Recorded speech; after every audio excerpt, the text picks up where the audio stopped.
Bonjour Kevin, j'espère que tu vas bien. Nous sommes le mardi 17 décembre et il est 8h40. Alors, je t'ai envoyé La peau de chagrin.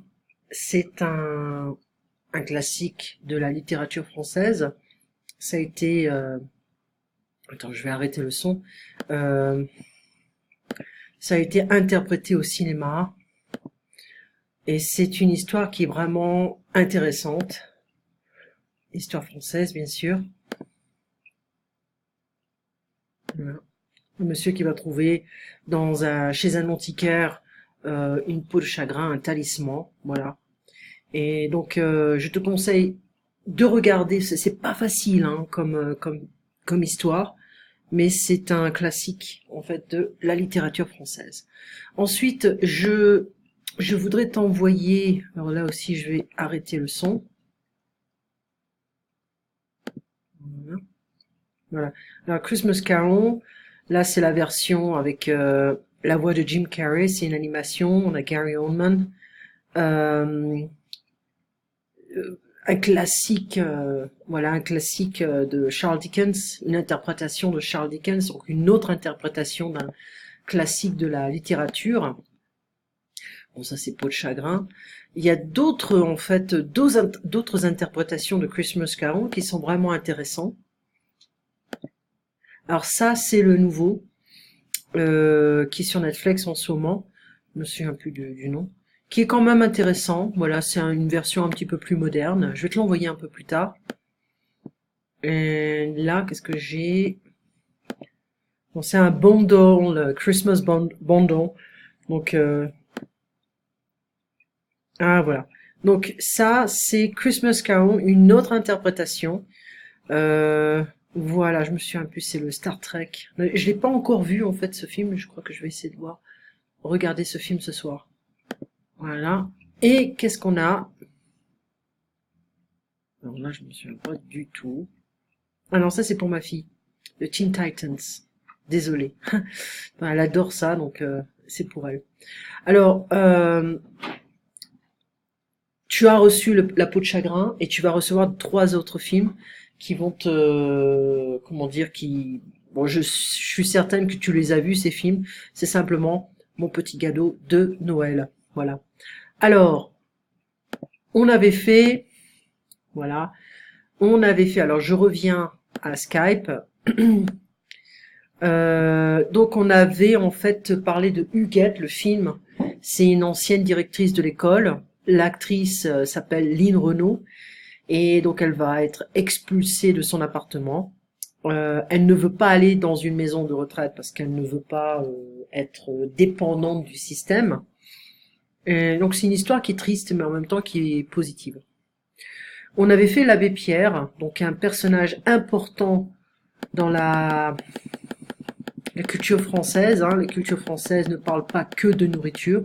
On a aussi des personnages qui sont importants, les célébrités, l'abbé Pierre. Ce petit monsieur en pèlerine noire et à barbe blanche reste l'une des personnalités les plus respectées en France aujourd'hui. L'abbé Pierre a défendu toute sa vie les pauvres de manière énergique et concrète, pratique, illustrant ainsi avec ses propres paroles « Vivre, c'est apprendre à aimer ». Né à Lyon en 1912, Henri-Antoine Grouès a été ordonné prêtre en 1938. Son surnom Pierre lui vient de la période de son engagement dans la Résistance de 42 à 44. À partir Donc en fait, il a été prêtre à partir de 38. La guerre commence en 39. Alors, il est un jeune prêtre. Donc 39, 40, 41, 42. Hein. Voilà, donc quelques années pour faire ses preuves et ensuite il s'investit dans la résistance française. À partir de 49, il fonde la communauté d'Emmaüs, une association laïque composée d'hommes et de femmes, les chiffonniers. Un chiffon is like a rag, you know, qui réparent et revendent de vieux meubles pour financer la construction d'abris pour les sans-logis. L'abbé Pierre devient soudain célèbre durant le terrible hiver de 1954, lorsqu'il parle aux Français à la radio, pour leur demander de donner généreusement pour ceux qui meurent de froid dans la rue. Donc, en 1954, quelques années après la Seconde Guerre mondiale, on a plein de Français qui vivent dans la rue. Voilà, la pauvreté est quand même assez énorme. Son appel est largement entendu et depuis, la communauté d'Emmaüs n'a cessé de grandir. Elle emploie aujourd'hui 4000 compagnons répartis dans 30 pays.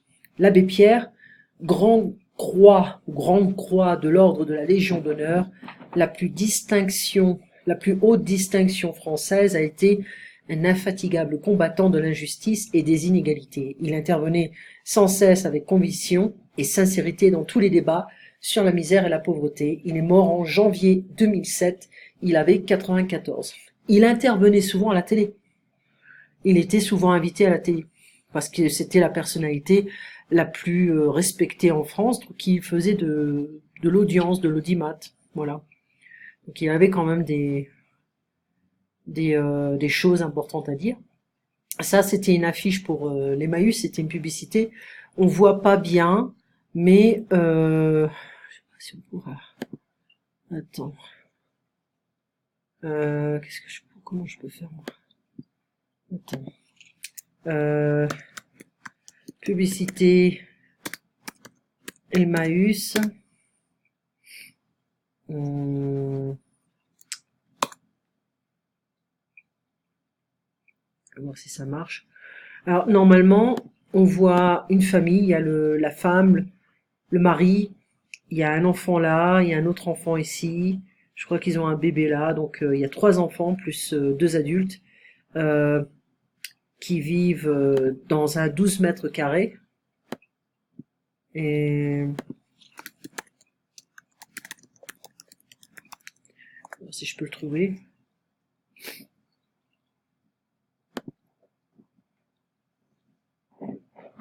Je pense pas que ça soit là.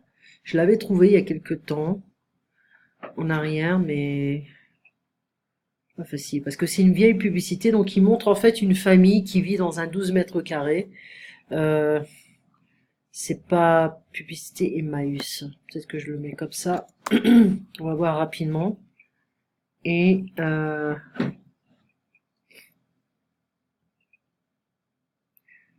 nos meubles sont conçus pour durer. Ikea, ça tombe bien, ils nous sont utiles à Emmaüs. Voilà, donc c'est intéressant de voir aussi. Ils ont eu un passé, aidons-les à retrouver un avenir. Bon, ça, c'est le site d'Emmaüs. C'est quand même intéressant de voir l'argent qu'ils investissent dedans. Voilà. Pour leur donner un nouvel avenir. Voilà. Bien. Ils ont eu un passé, aidons-les à retrouver un avenir. Voilà. Ça peut arriver à n'importe qui. Ça peut arriver à n'importe qui, franchement. Et plus de 140 000 d'entre nous sont sans domicile, agissons. 140 000. Voilà. Ils ont eu un passé, aidons-les à retrouver un avenir. Voilà, avec un enfant, ça arrive. Hein. La crise du logement touche 15 millions de personnes. 15 millions. 15 millions, c'est beaucoup en France, c'est un petit pays. Hein. Voilà, donc je reviens ici. Donc le lexique pèlerine, c'est un manteau hein, de pèlerin pour les prêtres. Pauvre, sans ressources, sans argent. Illustrer, c'est donner un exemple. Une parole, c'est un mot, un propos. Être ordonné, c'est recevoir un titre, une fonction. Laïque, non religieux, séculier. Un abri, c'est shelter, un lieu protégé, un refuge.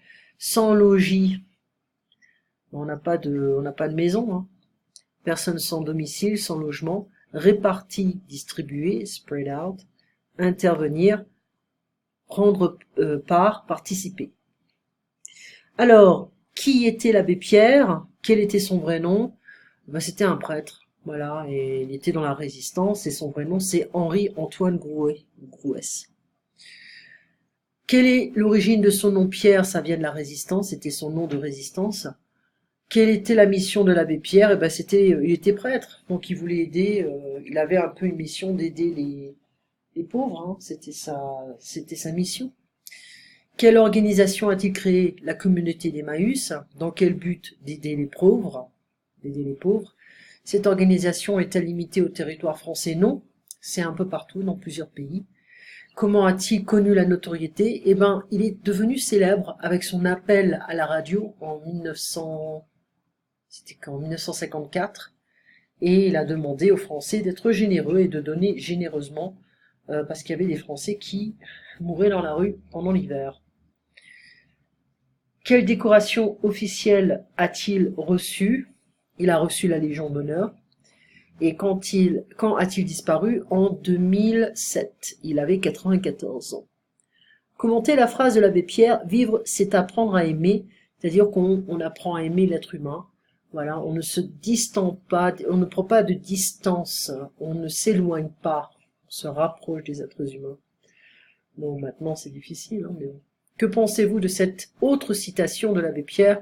Il ne faut pas faire la guerre aux pauvres, mais à la pauvreté. Ce n'est pas la faute des gens, forcément, mais il y a un système qui ne favorise pas la richesse.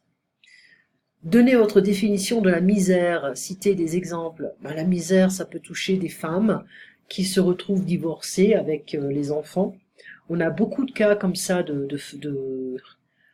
mères au foyer sans le partenaire. Ça arrive aussi aux États-Unis. Il y a beaucoup de femmes qui se retrouvent à travailler. Énormément, elles ne voient pas leurs enfants. Donc c'est quelque chose que j'ai voulu toujours me battre contre, parce que j'ai décidé en fait de gagner moins d'argent pour pouvoir m'occuper de ma fille. Voilà. Parce que je n'ai pas connu vraiment ma mère. Ma mère ne s'est jamais occupée de moi. Donc voilà. Alors, donc la misère, c'est quoi? C'est pas avoir d'argent, ne pas avoir un toit, ne pas pouvoir se nourrir convenablement. Voilà. Les choses basiques, hein, c'est ça, quand on n'a pas accès aux choses basiques. Les titres des ouvrages écrits par l'abbé Pierre, franchement, j'en ai jamais lu. Donc, hein. Des organisations dans le monde qui poursuivent une action comparable à celle de l'abbé Pierre, il y en a une autre.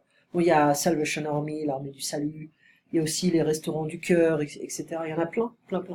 Mais il y a aussi beaucoup de corruption dans ces organisations, donc il faut savoir où on donne son argent. J'avais mes parents, quand ils habitaient à Trevignano en Italie, ils avaient des voisins qui travaillaient pour une organisation de charité, charity business, et ils avaient des œuvres d'art dans leur maison qui valaient des millions. Ils détournaient en fait beaucoup d'argent de cette association caritative. Donc depuis ce moment, je n'ai jamais voulu donner au Téléthon, par exemple, à l'UNICEF. Il y a plein de choses comme ça qu'il faut faire attention où va l'argent.